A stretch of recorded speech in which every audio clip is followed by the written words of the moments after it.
You know that feeling when you stumble upon an old video and suddenly you're transported back to a time when late-night television wasn't about viral challenges or political rants, but pure, unadulterated entertainment?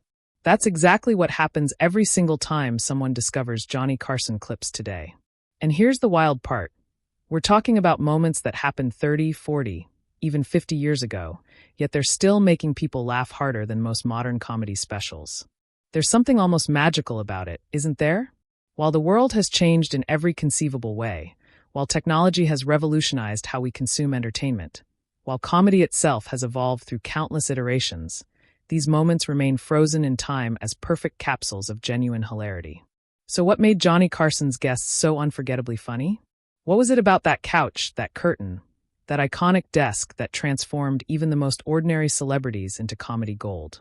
Buckle up, because we're about to dive deep into the legendary world of The Tonight Show and discover why these moments have stood the test of time, why your grandparents and your Gen Z friends can watch the same clip and both be in absolute tears of laughter.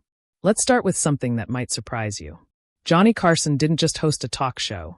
He orchestrated what could only be described as a nightly masterclass in comedic chemistry. For 30 years, from 1962 to 1992, he sat behind that desk and turned conversations into performances, interviews into improv sessions, and awkward moments into television history. But here's the thing that separates Carson from virtually every late-night host who came after him. He knew when to be the star and when to let his guests shine. He understood the delicate art of the setup, the power of the reaction shot, the perfect timing of a raised eyebrow that could amplify a joke 10 times over. This wasn't just hosting. This was jazz, and Carson was the Miles Davis of late-night television, knowing exactly when to play and when to leave space for others to solo. Think about Robin Williams for a moment. The man was a comedic hurricane, a force of nature that could barely be contained by the physical limitations of a television screen. When Robin Williams walked onto Johnny Carson's set, and he did this 9 glorious times throughout his career, something incredible happened. Carson became the straight man, the grounding force that allowed Williams to absolutely explode into whatever character, whatever voice, whatever insane tangent his brilliant mind conjured up in that moment. And Carson loved it. You could see it in his face, that genuine delight of someone who knew he was witnessing something special. Williams would riff about anything and everything, politics, pop culture, his childhood, completely made-up scenarios that somehow felt more real than reality itself. He'd become a Russian poet 1 second, a Southern preacher the next, then morph into a British aristocrat before finally landing on some sort of alien creature that Carson would have to interview with a completely straight face. The audience would be in hysterics, but here's what made it work: Carson's reactions. Every time Carson would lean back, slap his desk, and give that knowing look to the camera, it was like he was inviting all of us to share in this moment of pure comedic genius. Williams wasn't just funny. He was otherworldly, and Carson provided the perfect earthly anchor that made the whole experience not just entertaining, but almost transcendent. But comedy on Carson's show wasn't always about explosive energy.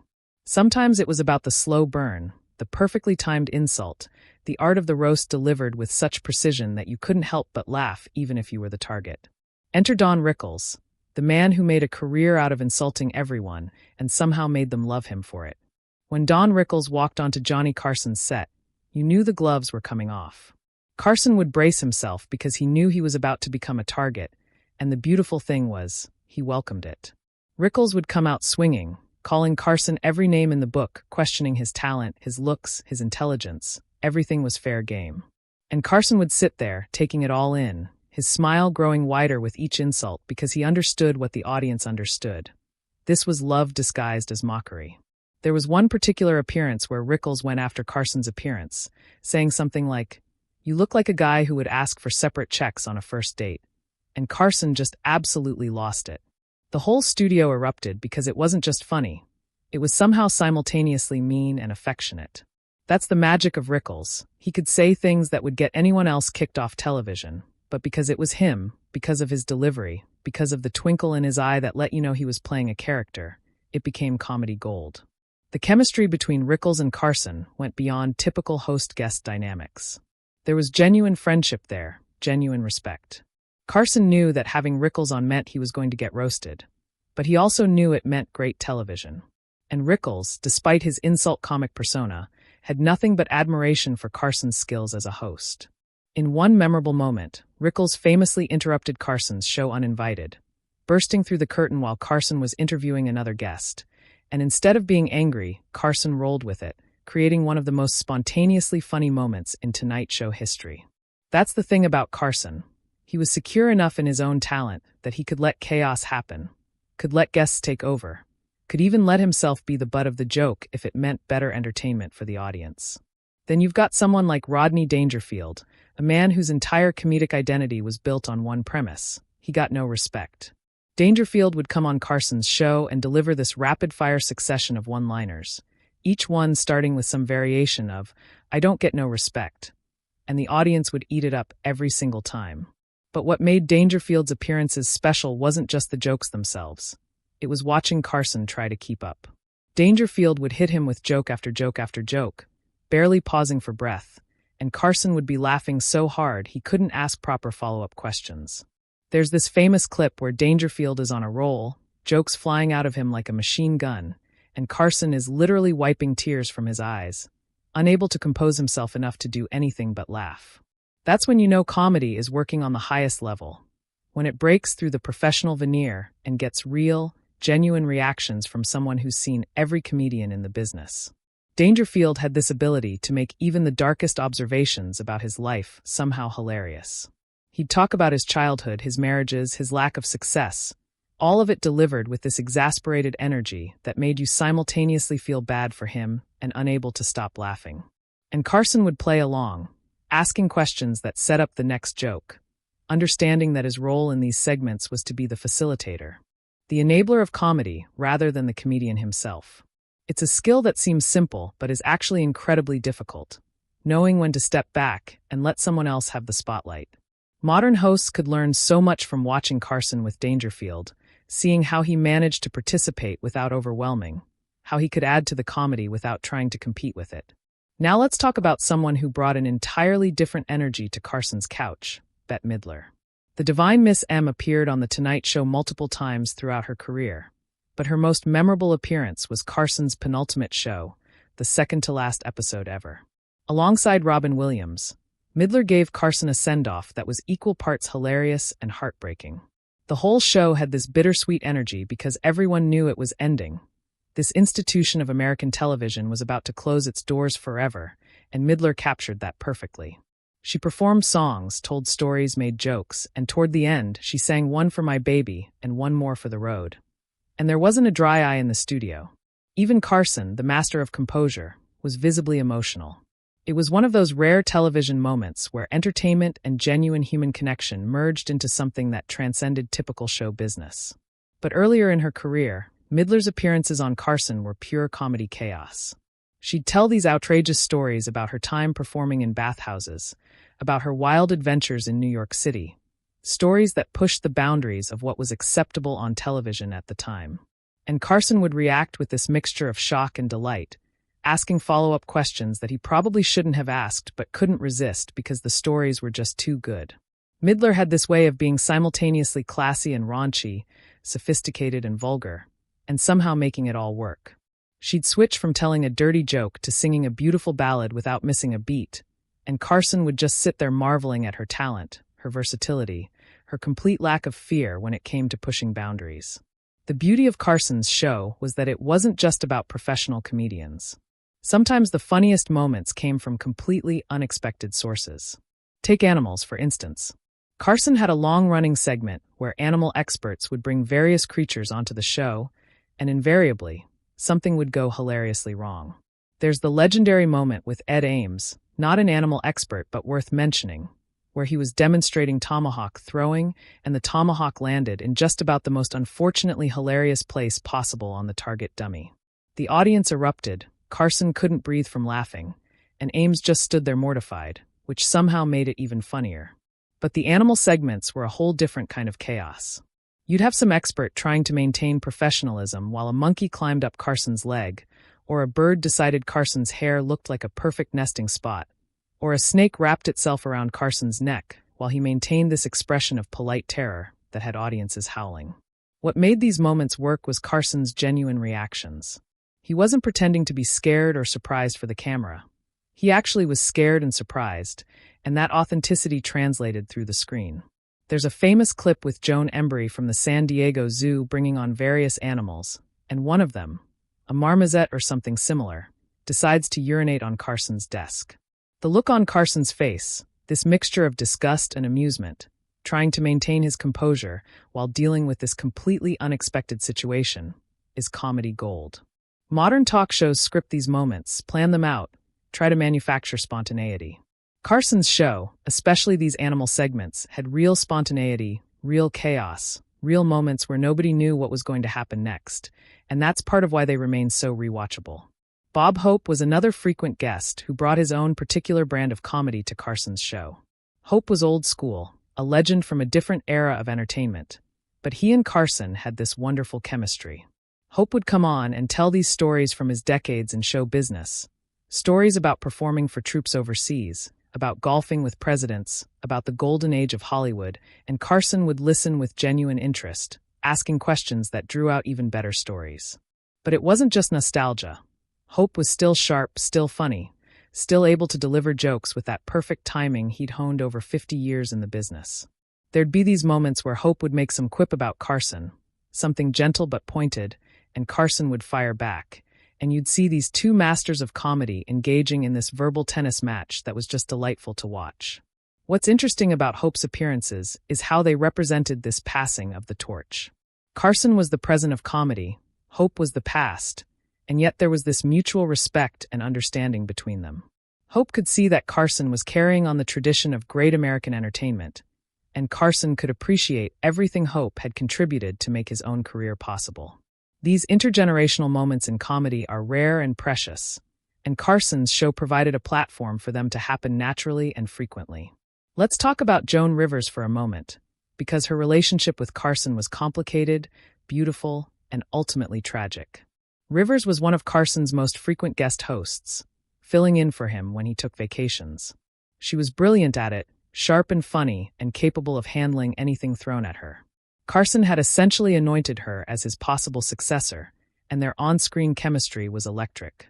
Rivers would come on as a guest, and she and Carson would riff about relationships, about aging, about show business, and the jokes flew back and forth like rapid-fire ping-pong. Rivers had this self-deprecating style that somehow managed to be both vulnerable and fierce at the same time. She'd make jokes about her looks, her personal life, her struggles in the business, but underlying all of it was this steel core that let you know she was no victim. She was a survivor, a fighter, someone who would claw her way to success no matter what obstacles appeared. The falling out between Rivers and Carson, when she accepted her own competing show without telling him first, was one of the sad subplots of Tonight Show history. Carson felt betrayed, and he essentially excommunicated her. She never appeared on The Tonight Show again during his tenure. It was a loss for everyone, for Rivers, who lost a mentor and friend, for Carson, who lost one of his best and most reliable guests, and for audiences, who never got to see that chemistry again. But the clips that remain from their time working together show something special, show two comedic minds operating at the highest level, pushing each other, challenging each other, making each other better.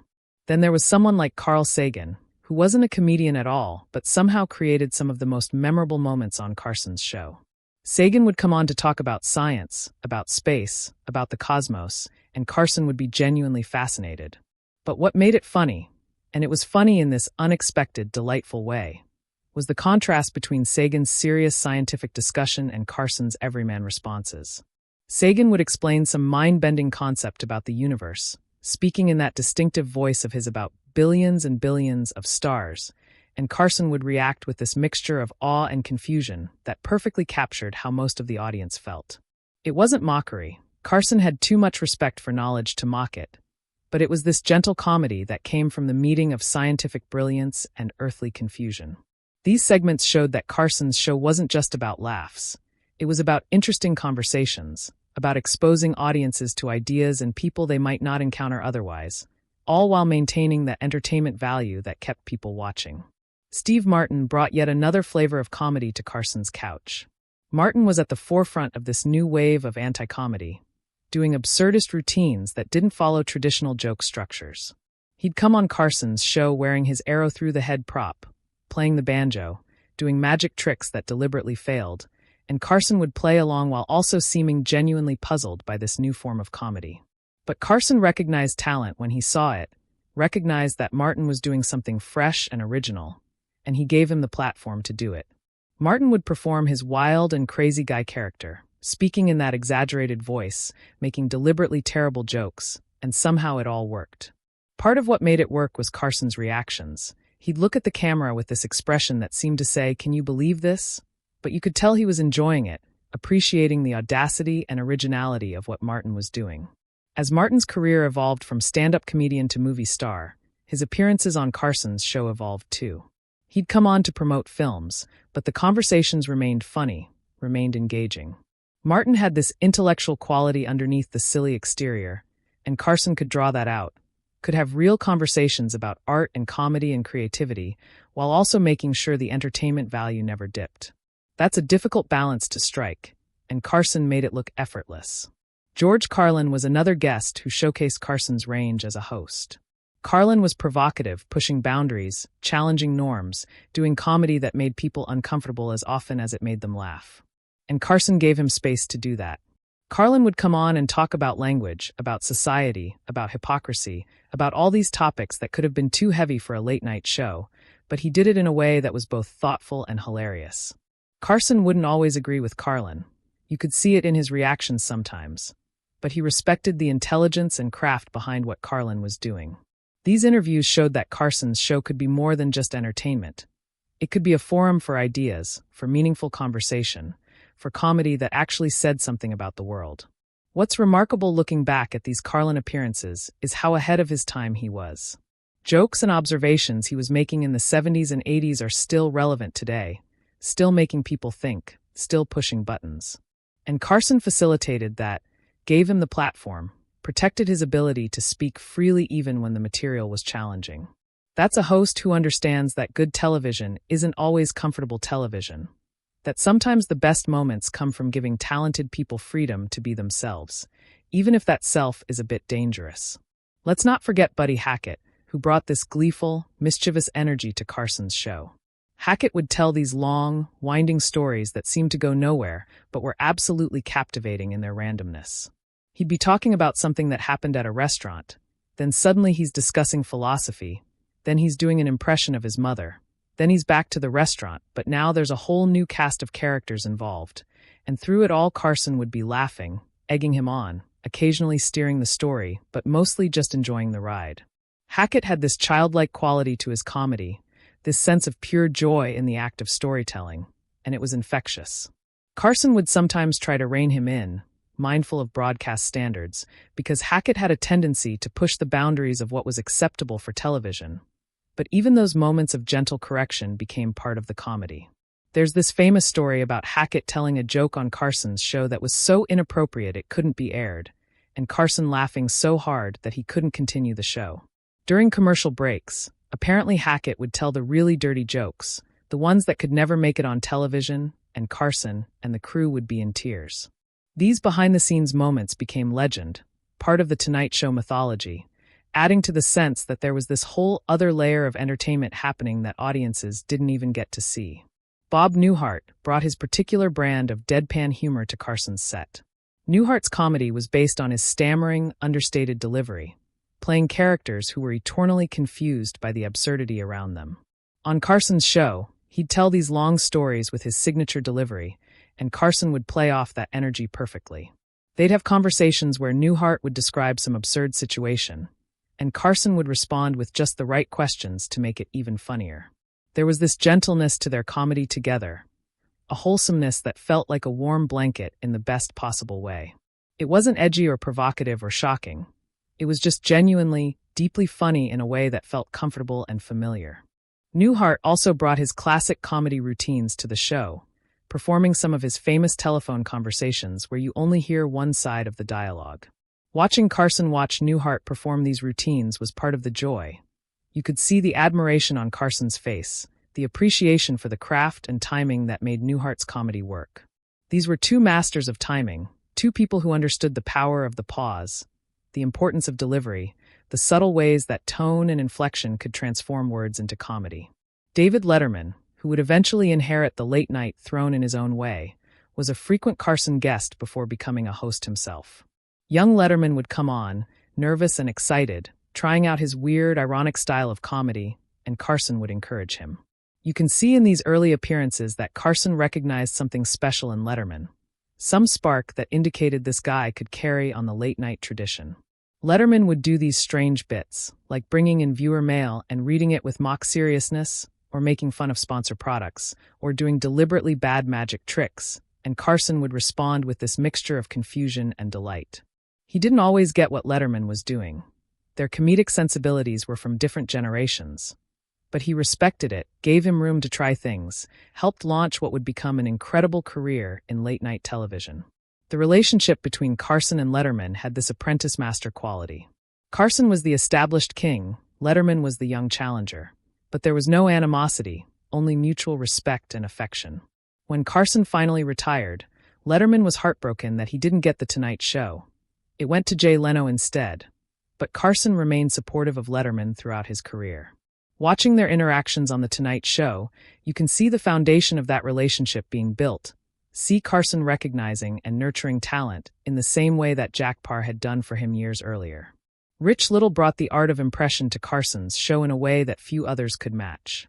Little could become anyone, politicians, celebrities, other entertainers, with remarkable accuracy. He'd run through a series of impressions, and Carson would request specific people.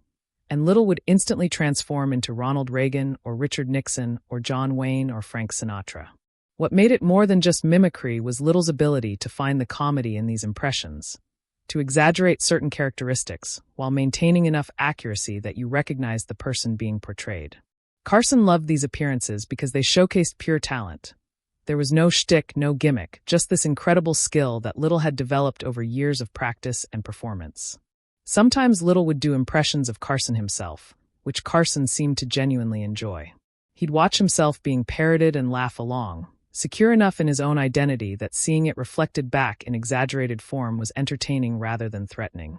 These meta moments, where the show became self-referential, where Carson became both the subject and the audience for comedy, added another layer to the entertainment. It showed a host who didn't take himself too seriously, who could appreciate humor even when he was the target.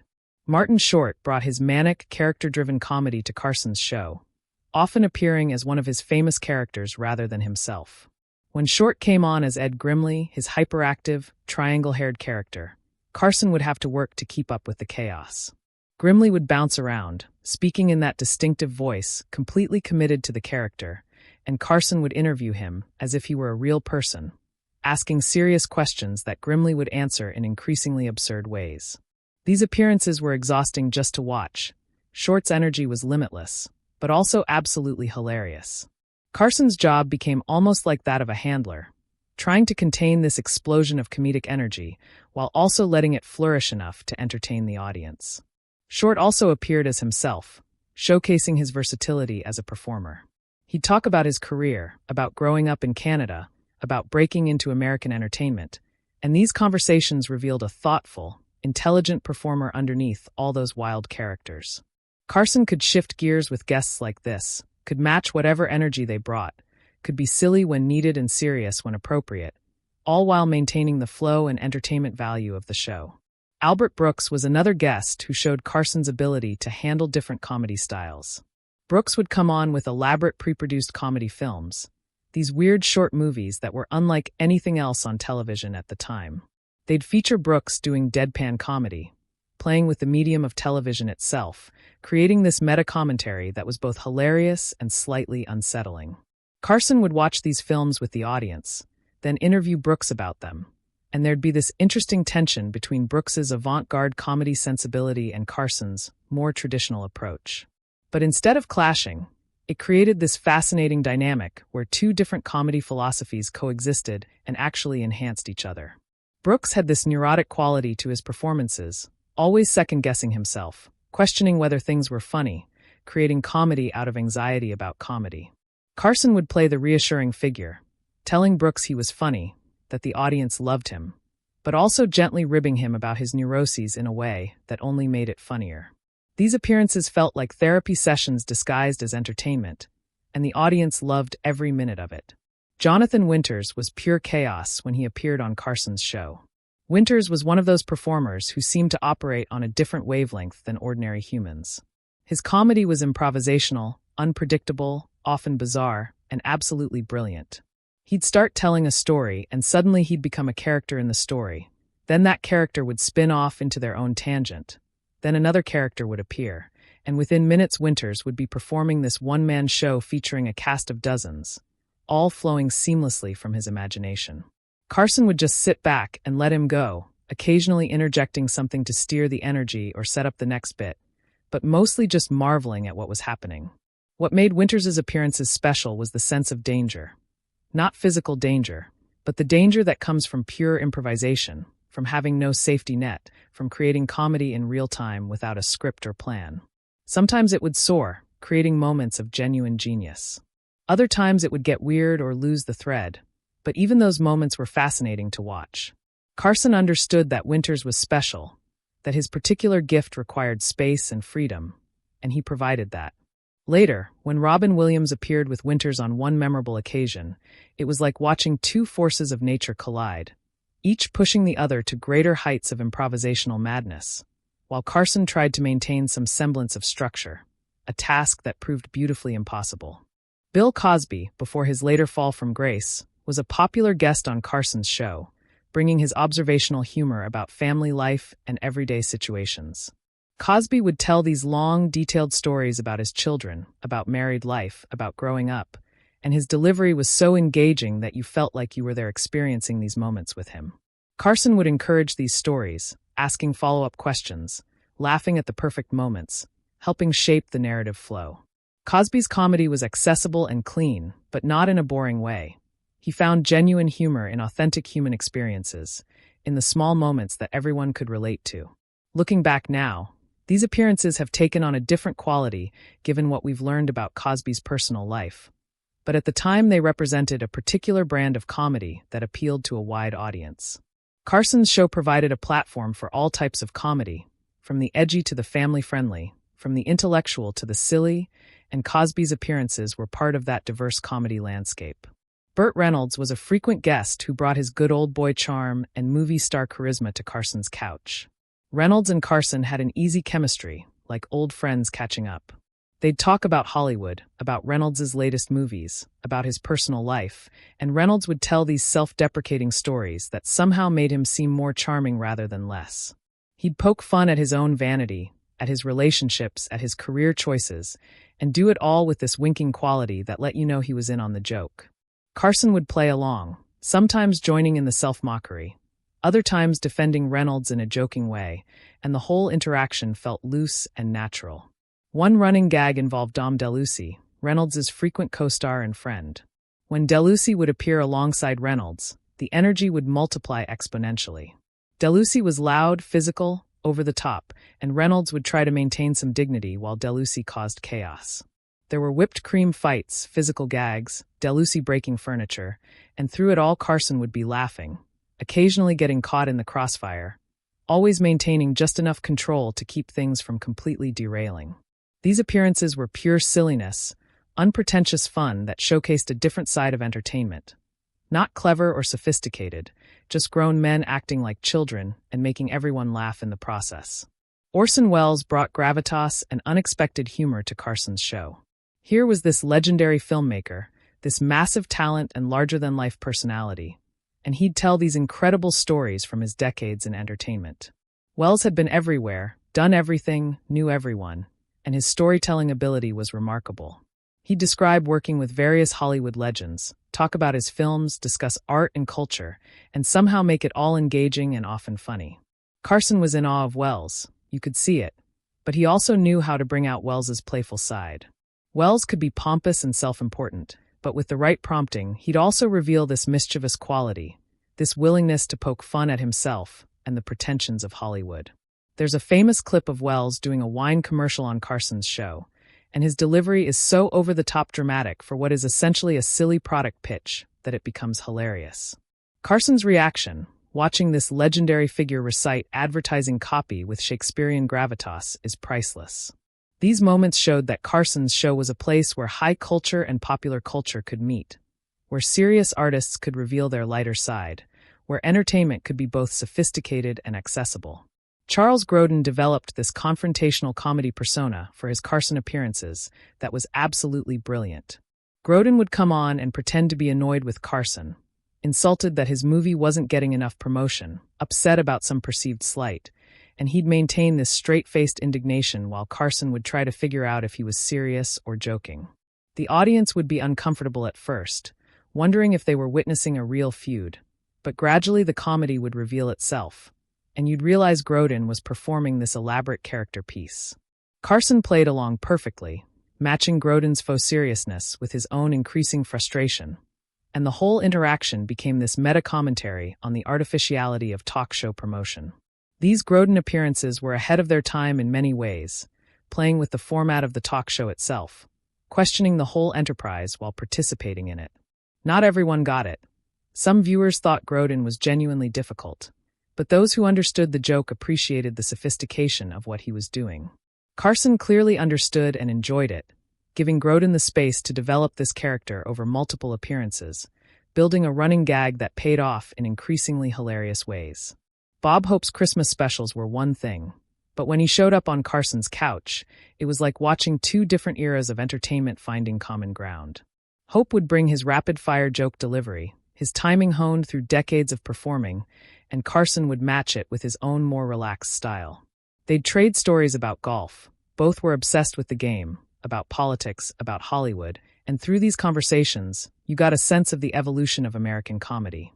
Hope represented the vaudeville tradition, the touring entertainer who performed for millions, while Carson represented the television age, the intimacy of being invited into people's homes every night.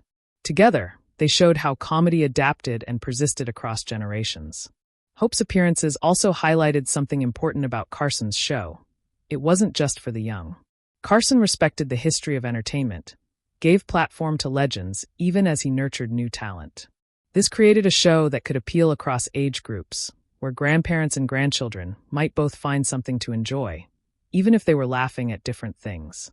Betty White, before her late career renaissance, was a frequent Carson guest who brought her sharp wit and impeccable timing to the show. White had this dual quality of seeming both sweet and savage. She'd tell jokes that were surprisingly risque, delivered with such an innocent expression that the contrast made them even funnier. Carson loved this about her, loved this subversion of expectations, and he'd set her up for jokes while also seeming slightly shocked when she delivered them. White and Carson had known each other for years, worked together on various projects, and that history created a comfort level that allowed for really free-flowing, genuinely funny conversations. One memorable appearance involved White and Carson doing a sketch together, playing Adam and Eve, and the whole thing was silly and sweet and showcased both of their abilities as performers, not just as talking heads. These sketches were part of what made Carson's show special. It wasn't just interviews, it was variety entertainment, and Carson was willing to put himself in ridiculous situations if it meant better television. David Brenner was one of Carson's most frequent guests, appearing more than 150 times over the years. Brenner was observational, topical, finding humor in everyday situations and current events. His comedy was accessible but smart, and Carson clearly enjoyed having him on. They'd talk about whatever was happening in the world, and Brenner would find the funny angle, the absurdity lurking underneath serious news. Carson would participate, adding his own observations, and these conversations felt less like interviews and more like two funny friends discussing the world over drinks. Brenner's frequency as a guest showed Carson's loyalty. Once he found guests he liked, who he knew would deliver good television, he kept bringing them back.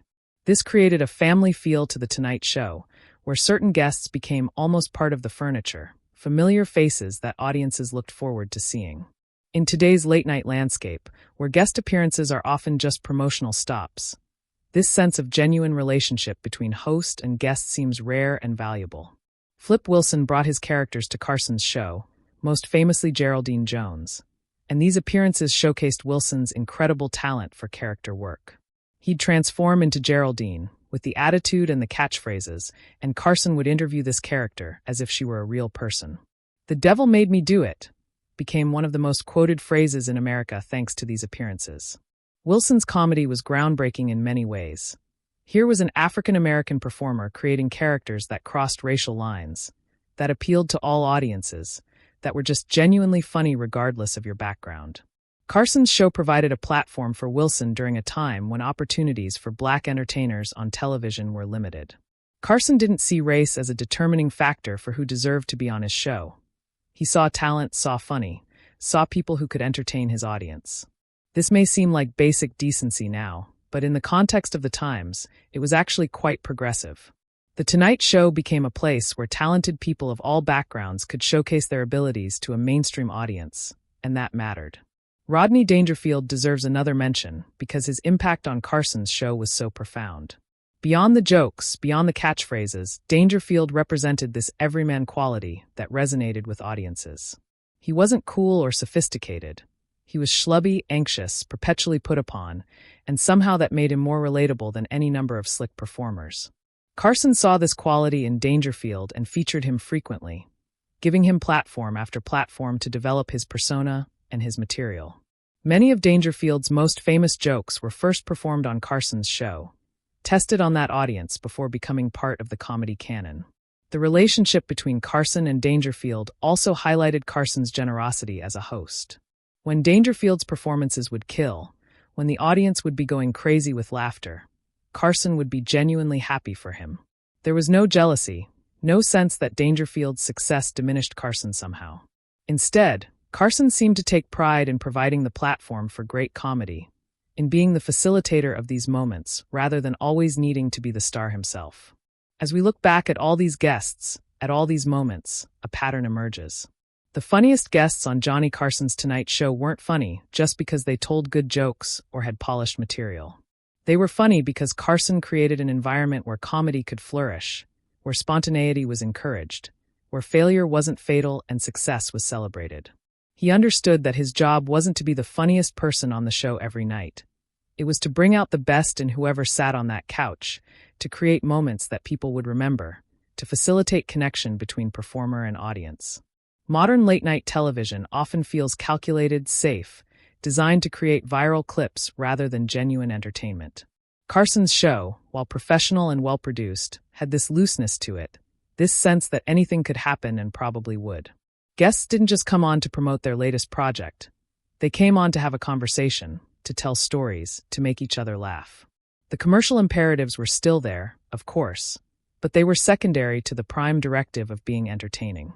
This is why these clips endure, why people discover them on YouTube decades later and immediately get hooked, binge-watching hours of content from before they were born. There's something authentic in these interactions, something that feels increasingly rare in our current media landscape. These guests were genuinely funny, yes, but they were also genuinely themselves, showing sides of their personalities that felt real rather than carefully managed by publicists and social media strategists. The Tonight Show with Johnny Carson was a shared experience for millions of Americans over 3 decades. It was the thing people watched before bed, the last laugh of the day, the comforting presence that signaled it was time to wind down. In that context, the guests became almost like members of an extended family. You saw them regularly, you knew their quirks, you looked forward to their appearances. This created a different relationship between audience and performer than what exists today, a relationship built on repetition and familiarity rather than instant viral moments. When we watch these clips now, we're not just watching comedy, we're watching a whole approach to entertainment that has largely disappeared. We're seeing a time when television was the dominant medium, when getting on The Tonight Show could make someone's career, when the gatekeepers of popular culture were few and powerful. We're also seeing comedy in a less cynical form, before irony became the default mode, before everyone was trying to prove they were the smartest person in the room. There was an innocence to much of this comedy, even when it was edgy or provocative, a sense that the goal was to make people laugh rather than to make some larger point. Carson himself was the key to all of it. His presence behind that desk, his perfect timing, his ability to listen and react, his willingness to be the straight man or the comic as needed, his genuine curiosity about his guests, his professionalism that never became stiffness, his humor that was sharp without being mean. All of these qualities created the foundation on which these funny guests could build their moments. Without Carson, these people would still be talented, still be funny, but the magic might not have happened in quite the same way. The lesson for modern entertainment is clear, but difficult to implement. You can't manufacture what Carson had. You can study the techniques, analyze the format, try to recreate the elements, but the essential magic, the chemistry, the timing, the authenticity, that either exists or it doesn't. This is why none of the many late-night hosts who followed Carson have quite matched what he achieved. They're all talented in their own ways. They've all created memorable moments. But none have created that specific combination of elements that made The Tonight Show with Johnny Carson special. In conclusion, Johnny Carson's funniest guests remain hilarious today, not despite the passage of time, but almost because of it. These moments have been distilled into pure comedy, separated from their original context, freed from the topical references and cultural specifics that might date them. What remains is the essential human humor, the observation of absurdity, the playfulness of language, the joy of performance, the connection between funny people making each other laugh. And at the center of it all, there's Johnny Carson, the greatest late-night host who ever lived, the maestro conducting a 30-year comedy symphony, making it look effortless while doing something that was actually impossibly difficult. We may never see his like again, but we'll always have these clips, these moments, these perfectly preserved capsules of comedy that prove great humor is truly timeless.